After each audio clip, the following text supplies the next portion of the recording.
삼성바이오로직스가 증권선물위원회의 분식회계 결론에 불복해서 행정소송과 집행정지 신청을 제기했습니다.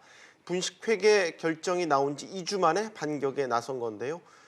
삼바 측은 행정소송을 통해 회계 처리의 정당성을 입증하겠다는 의견을 내놓고 있습니다. 네, 하지만 이번 행정소송을 두고 이재용 부회장이 뇌물 공여 등의 혐의로 대법원 판결을 앞둔 상황에서 삼바의 분식회계와 경영권 승계와의 연관성을 흐리기 위한 일종의 시간 끌기용 아니냐라는 비판도 나오고 있습니다. 관련해서 전문가와 이야기 나눠보죠.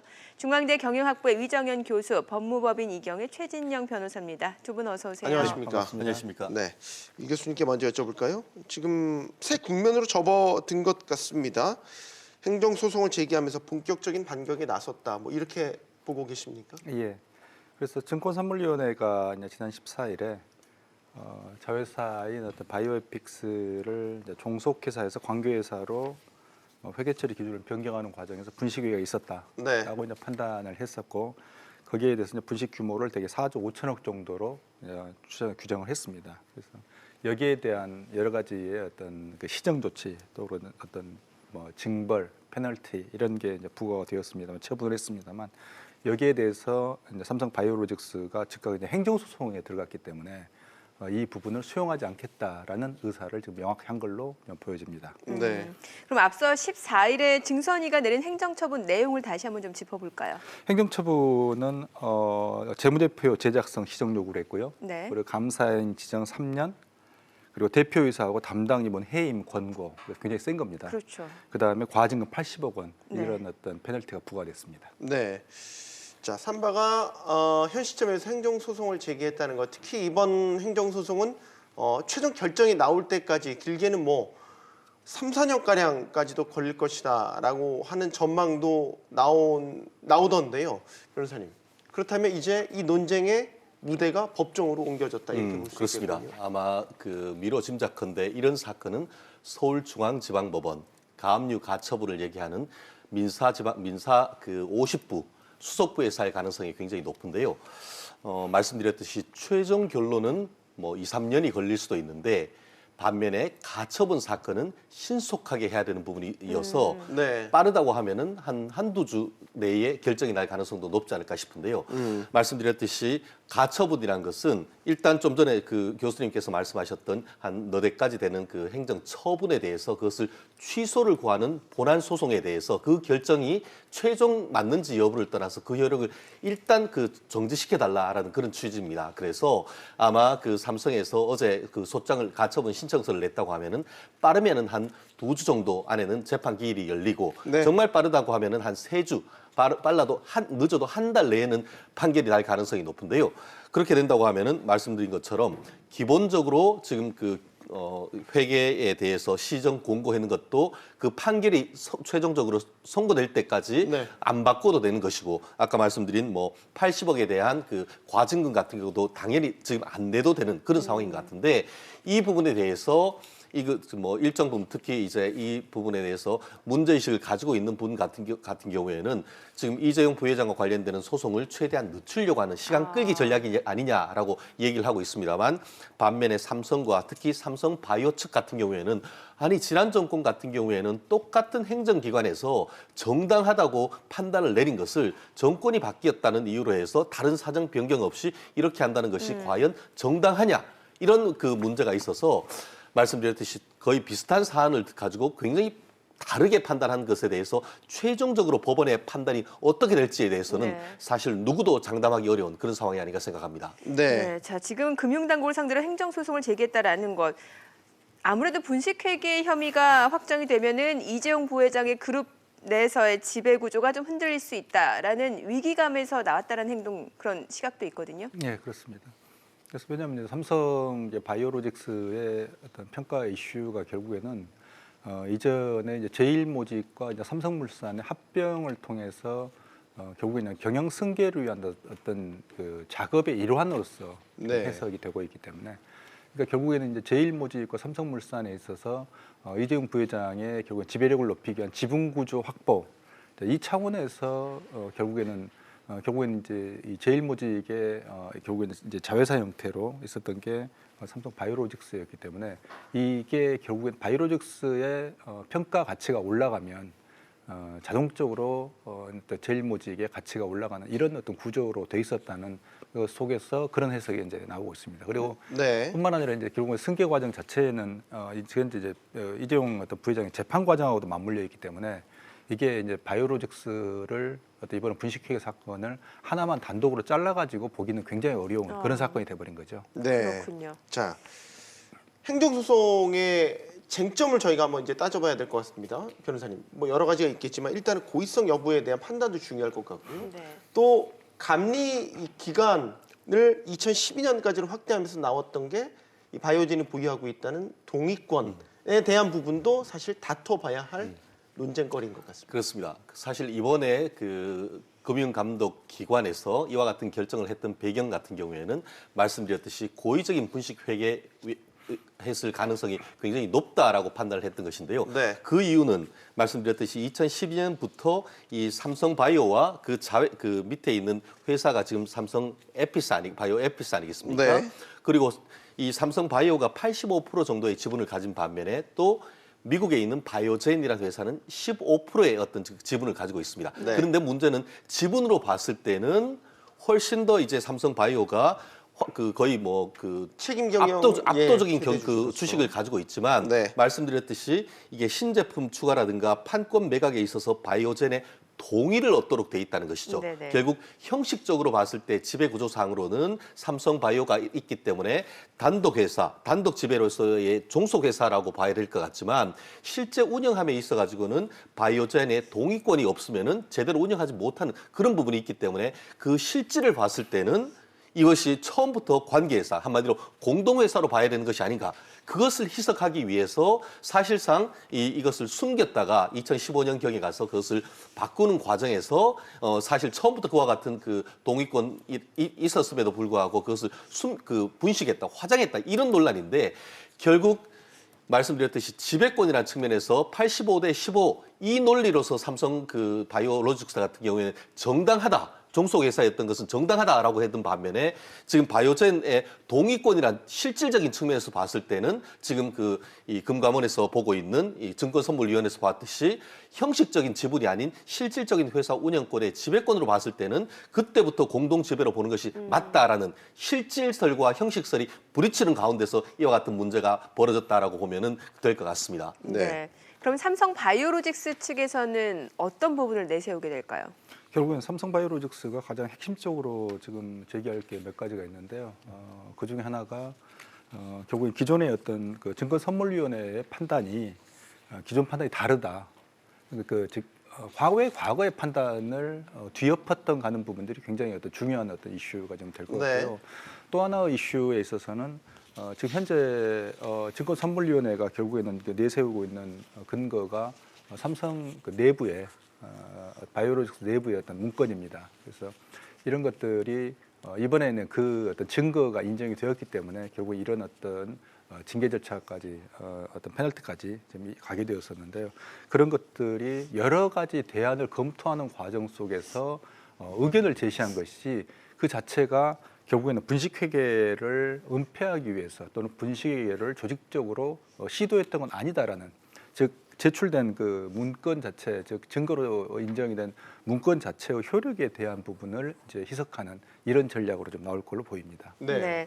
조금 비슷한 이야기가 될 수도 있겠습니다만 사실 회계학계에서는 이제 모든 책임을 삼성 탓으로만 돌릴 수는 없다 이런 얘기들이 좀 많이 나오는 것 같습니다. 그러니까 삼성 바이오로직스가 국제회계 기준의 모호함 또 경영자에게 부여된 재량권을 이용했다라는 건데 이 주장에 대해서는 어떻게 볼 수 있을까요? 그래서 국제회계 기준의 그 IFRS가 2011년에 한국에 본격 도입됐는데요. 근데 그게 이제 미국의 어떤 그 규정 중심의 회계에서 결국에는 원칙 중심의 회계로 이제 변화된 과정인데요.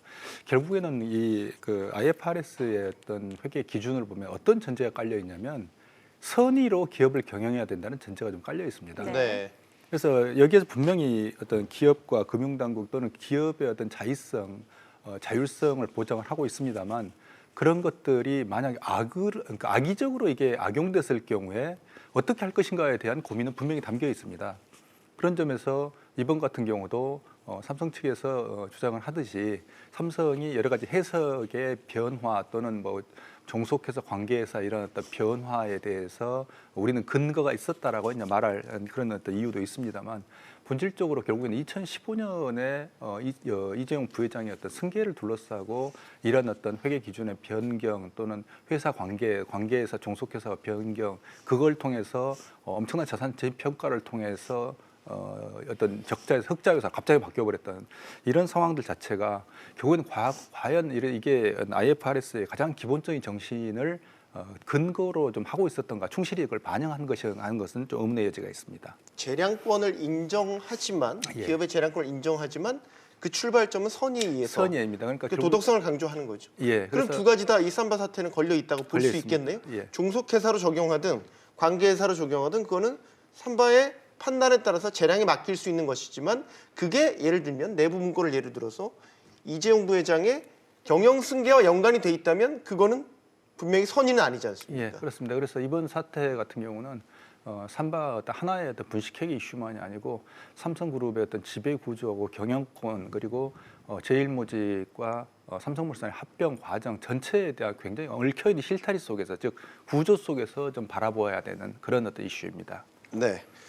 증손이 입장에서는 그러면 어떤 부분을 강조할 것으로 보십니까? 그렇습니다. 결국은 그 말씀드렸듯이 크게 쉽게 이해하면 형식적으로 볼 것이냐, 실질적으로 볼 것이냐 네네. 이 문제의 논쟁인 것 같은데요. 삼성 같은 경우에는 아까 말씀드렸던 동의권 이외에 형식적인 지분으로 봤을 때에 85%나 가지고 있는 우리 회사가 당연히 단독 회사인 것은 맞지 않느냐라고 하는 반면에 증권선물위원회 같은 경우에는 이 부분과 관련해서 이른바 콜옵션, 한마디로 주식 매수 청구권이 있었던 것이죠. 결국 그와 같은 것을 하면은 주식 매수 청구권이란 것은 잠재적인 주식이다 이렇게 얘기를 하고 있습니다. 그렇다고 하면은 아까 얘기했던 그 신규 사업에 대한 동의권 그리고 경우에 따라서 새로운 주식 매수 청구권을 행사를 하게 된다고 하면은 사실상 처음부터 이것이 공동 지배를 가지고 있는 그런 회사인 것은 내부적인 문건 이번에 압수수색을 통해서 발견됐던 그런 경영 미래 전략실에서 있던 그런 문건을 종합해 봤을 때에 최초부터 이런 식으로 주식 매수 청구권을 행사할 것까지 다 계획을 한 상태에서 했다라고 하면은 결국 이것을 감추기 위한 나름대로의 분식이었다라고 하는 그런 얘기를 할 수밖에 없는 그런 상황인 것 같은데요. 네. 말씀드렸듯이 형식적인 지분을 가지고 계속 삼성은 얘기를 하고 있고 더불어서 지난 2015년과 16년 이제 상장하는 과정에서 우리나라에 있는 대형 그 회계 법인에 있어서 이 감리를 맡겨고 그 의견을 가지고 실질적으로 금감원 쪽에 얘기를 했지만 그때 중대한 문제가 없다라고 얘기를 했는데 지금 와서 다른 얘기를 하는 것이 어떤 결국은 한마디로 행정법의 법적 안정성 이런 부분에 저해한다라고 삼성이 얘기를 하고 있는 반면에 네네. 설령 그땐 그랬다 하더라도 추가적인 플러스 알파 되는 사정 변경이 되는 새로운 증거가 나왔기 때문에 현재로서는 그때의 어떤 결정을 뒤집을 충분한 근거가 있다. 이런 식으로의 법적 공방이 이루어질 가능성이 높지 않을까 봅니다. 네, 이 교수님, 저 추가로 하나 여쭤보고 싶은 게 예를 들어 이제 동의권이 지금 논쟁거리가 되고 있기 때문에 뭐 비토권이라고도 하잖아요. 이 동의권이나 비토권을 부여하는 게 제가 알기로 경영학적 해석으로는 최대 주주보다 아래에 있는 그러니까 2대 주주, 3대 주주, 소액 주주들의 어떻게 보면 일종의 권리를 보호하기 위한 안전장치로도 이게 쓰인다고 얘기를 하더라고요. 대표적인 게 한국GM에서 산업은행의 2대 주주로서 있지만 비토권을 가지고 있지 않습니까? 그러면 이거를 갖다가 경영 실질 상태로 봐야 되냐라는 거는 경영학계에서도 여러 의견들이 있을 것 같아서 네, 저희도 그 의견은 좀 엇갈리고 있습니다. 네. 그래서 이런 어떤 경영에 있어서 이제 콜옵션에 대한 행사에 대한 규정이나 이런 것뿐만 아니고 결국에는 이제 중요한 사안에 대해서 이제 동의를 받아야 되냐 받아야 되지 않느냐의 사안 자체도 이제 해석이 엇갈리고 있는데요. 이번에 근데 이제 바이오젠과의 관계에서 굉장히 이제 특이한 점은 뭐냐면 네. 이사진의 그런 어떤 지분 구조는 어떤 85%라는 삼성이 압도적인 어떤 다수 지분을 그 절대적 대주주 지분을 가지고 있음에도 불구하고 예. 이사진의 구성에 있어서는 2대 2가 되어 있다는 겁니다. 그래서 바이오로직스 쪽이 그러니까 삼성 쪽이 둘, 그다음에 바이오젠 쪽이 둘. 그래서 지분 구조하고 어떤 이사진의 구성 구조가 맞지 않는 그런 점에서 볼 때는 바이오젠이 확실한 그 견제할 수 있는 또는 그 바이오젠의 동의 없이는 사업을 할 수 없는 이런 구조를 갖추고 있다고 좀 보여집니다. 네. 그런 점에 대해서 본다면 지분 구조하고 다른 어떤 비토권 말씀하셨던 비토권이라든지 이런 것들을 바이오젠이 확실하게 가지고 있다고 판단할 수 있습니다. 네. 네. 자, 그러면 이제 서울행정법원이 삼성 바이오로직스 측의 주장을 받아들여서 가처분 신청을 인용한다라면은 어떻게 되는 겁니까?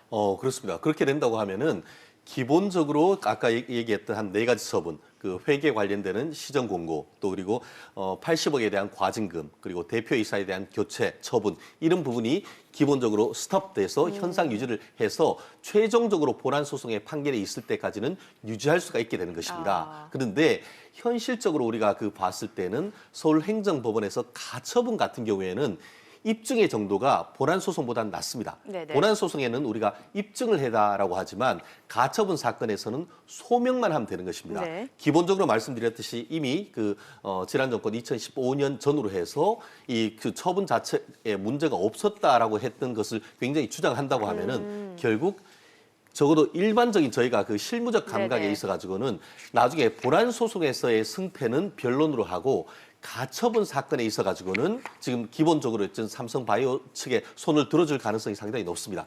그렇게 될 경우에는 결국 지금 있는 제재 자체에 대해서는 풀릴 가능성이 높습니다. 그런데 어제 제가 언론 보도를 봤을 때 지금 제재를 함으로 인해서 가장 어떤 개미 투자자들이 그 문제가 되는 것이 주식 거래 자체가 묶여버린 거 아니겠습니까? 네네. 그런데 지금 삼성 같은 경우에는 다른 것에 대한 행정소송은 제기를 하면서도 이 주식 거래 자체의 효력을 푸는 것은 신청하지 않았다라고 하는 그 결정을 제가 받는 것 같습니다. 네네. 그렇기 때문에 이 부분에 대해서 오늘 아침에 어떤 일부 언론 같은 경우에는 이 가처분이 풀리면은 이 주식 매매가 묶인 것도 풀릴 수 있을 거다라는 그런 언론도 봤습니다만 네. 본인들이 이제 청구를 했는 부분에 대해서만 풀리는 부분이 있어서 제가 봤을 때 조심스럽습니다만 다른 제재는 변론으로 삼성 바이오로직스의 주식 매매가 재개될 가능성은 좀 낮지 않을까 봅니다. 그렇군요. 그렇게 그거는 한국거래소에서 이제 결정할 일이다라는 거죠. 그러니까 그 거래소에서 어떤 거래를 네네. 멈췄다고 하면은 거래소의 제재에 대해서도 신청을 해야 되는데 네. 어제 제가 보도를 본 바에 따르면은 한국 거래소의 어떤 그런 주식 거래 자체에 대해서 푸는 것에 대해서는 가처분 신청은 하지 않았다는 언론 보도를 봤는데 좀 더 사실 확인은 해야겠습니다만 네. 어제 보도를 근거를 했을 때는 다른 제재는 변론으로 주식 거래가 재개될 가능성은 좀 낮지 않을까 저는 봅니다. 별도로 그거는 따로 그렇죠. 판단해야 만약에 되는 이제 문제다라는 삼성 거죠. 바이오 측에서 그것을 요청을 한다라고 할 경우에는 삼성 바이오 측이 하거나 아니면은 이와 같은 가처분이 인용됐다는 것을 이유로 삼성 바이오로직스를 가지고 있는 주주들이 이 주식 매매 거래를 풀어달라라는 그런 또 다른 형태의 가처분 신청할 가능성도 있지 않을까 생각을 합니다. 뭐 지금 별개 사안으로 지금 진행이 된다 하더라도 사실 일단은 삼성 바이오로직스가 행정소송을 제기한 상황이고 또 여기에다가 최종국 금융위원장도 한국거래소와 협의해서 불확실성을 빨리 해소하겠다라고 밝힌 만큼 사실 투자자들 입장에서는 그럼 한국거래소가 어떤 결정을 내릴지 관심이 쏠릴 수밖에 없는데 어떻게 보십니까? 지금 근데 이 주식 거래 이슈를 넘어서 지금 상장 폐지에 대한 심사가 지금 진행이 되고 있기 때문에 결국은 1차적으로 주식 거래를 먼저 하고 상장 폐지 심사를 하기는 어려울 것으로 생각을 합니다. 그래서 1차적으로 물론 이제 상장 폐지라는 어떤 극단적인 상황까지는 가기는 어렵다고 이제 보입니다만 1차적으로 당장 뭐 주식 거래를 재개하냐 하지 않느냐는 결국에는 이제 증권거래소의 가장 중요한 결정은 아닐 걸로 생각을 합니다. 네. 일단 지금 실질 심사 대상에 올라서 심사를 받고 있는 중이고 다음 주 정도면은 그 결과가 나온다고 하더라고요. 근데 여기서 또 문제는 한 번 결정이 미뤄질 수도 있다고 합니다. 그러니까 추가 심사를 더 한다라는 거죠. 그렇기 때문에 당장 뭐 가타부타 결론을 내릴 수 없는 상황인 거는 맞는 것 같습니다. 교수님, 제2, 제3의 산발 사태가 또 나오면 안 되지 않겠습니까? 뭐 경영학자로서 여기에 대해서는 어떤 뭐 재발 방지책이라고 할까요? 아니면은 예방책이라고 할까요? 어떤 안전장치들이 필요하다고 보십니까? 결국에는 아까 조금 전에 IFRS의 국제 회계 기준을 말씀을 드렸습니다만 그때 이제 선의, 악의 이야기를 좀 했습니다만 기본적으로 이번 이제 삼성 바이오로직스의 사고에 있는 어떤 관계회사, 종속회사의 어떤 변경 이런 것들은 다른 회사가 전혀 하지 않는 것은 아닙니다. 하고 있습니다. 네. 그래서 많은 회사들이 특히 이제 증시에 상장되어 있는 회사들이 적자 상태에서 흑자로 돌리기 위한 그런 어떤 기술적인 테크니컬한 방법으로 많이 사용하는 테크닉입니다. 근데 그런 점에서 볼 때 과연 그런데 이제 그런 어떤 회사들을 지켜보게 되면 그런 이제 동일한 의문이 생기게 되는 거죠. 과연 저게 선의로 했었던가? 즉 투자자하고 결국에는 기업의 종사자들 그리고 주주들을 위한 결정이었는가는 항상 의문의 여지가 있습니다. 그런 점에 있어서. 그래서 결국에는 뭐 귤이 뭐 황화를 넘어서면 탱자가 되듯이 우리가 이제 그런 것들을 결국 이후에 어떤 좋은 선의에서 출발한 어떤 회계 기준입니다만 한국에 오면서 가끔은 악용되고 결국에는 그런 것들이 특히 이번 삼성 같은 경우는 결국은 이재용 어떤 부회장의 승계 과정과 엉키면서 굉장히 치밀하게 이런 기준들을 활용을 했다라는 측면 생각을 좀 지우기 어렵습니다. 네, 그 경영승계 얘기하셨으니까 다시 한번 정리 질문으로 드릴게요. 어쨌든 계속해서 이 행정소송을 가지고 얘기되는 게 이재용 부회장 재판을 앞두고 있기 때문에 연결될 수밖에 없을 것 같습니다. 그러니까 물 흐리기냐 본질 흐리기냐라는 의혹을 계속 받을 수밖에 또 없는 것 같아요. 그렇습니다. 실질적으로 이 부분은 말씀하신 것처럼 삼성물산과 제일모직의 합병과 관련됐는데 그 이유는 제일모직의 자회사가 삼성바이오로직스 아니었습니까? 네. 그리고 삼성물산과 이 제일모직이 합병할 때 결국 제일모직이 이 삼성바이오가 있었기 때문에 훨씬 더 고평가했다는 그런 논란이 있는 것이고 네. 이 삼성바이오에 대해서 사실 이재용 부회장이 주식을 가지고 있는 그런 상태 속에서 결론적으로 이 삼성바이오로직스와 이 부분의 상장을 통해서 뭐 5조 이상의 어떤 차익을 얻고 그로 인해서 실질적인 어떤 이 삼성그룹의 경영권을 가졌다는 그 의혹의 핵심이 바로 이 부분입니다. 그럼에도 불구하고 삼성 같은 경우에는 이재용 부회장과 이 경영권 승계와 삼성바이오는 아무 관계 없다라는 그런 보도자를 내고 있는데 결국 현실적으로 어떤 자금의 흐름을 봤을 때는 관련성이 있을 가능성이 있는 것이죠. 그렇기 때문에 삼성으로서는 최대한 이 부분의 어떤 확장되는 가능성을 자르려고 하는 것이고 또 지금 시민단체라든가 지금 이 검찰 같은 경우에는 결국 근본으로 봤을 때의 관련성이 있어서 이 부분이 어떻게 보면 삼성바이오로직스의 어떤 소송이 지금 금감원 측이 승소한다고 하면은 결국 이재용 부회장의 형사재판에서도 삼성으로서는 굉장히 부담이 되는 그런 부분이어서 삼성으로서는 이 부분을 행정소송을 통해서라도 정당성을 부여받고 그것을 근거로 해서 봐라 이것이 행정법원에서도 정당하게 했다고 하면은 지금 본인들이 이제 경영권 승계와 관련했다는 그 논란 자체도 잘못됐다라고 하는 근거로 쓸 수 있기 때문에 결국 금융관계 당국과 삼성에 피할 수 없는 정말 일전이 벌어질 가능성이 높다고 봅니다. 네, 자 법리 공방 시작됐습니다. 긴 싸움이 될 것 같습니다. 분명한 건 지금 한국 바이오 산업까지도 이 삼바 사태에 영향을 받아서 흔들리고 있다는 점입니다. 최진정 변호사, 위정현 교수였습니다. 감사합니다. 잘 들었습니다.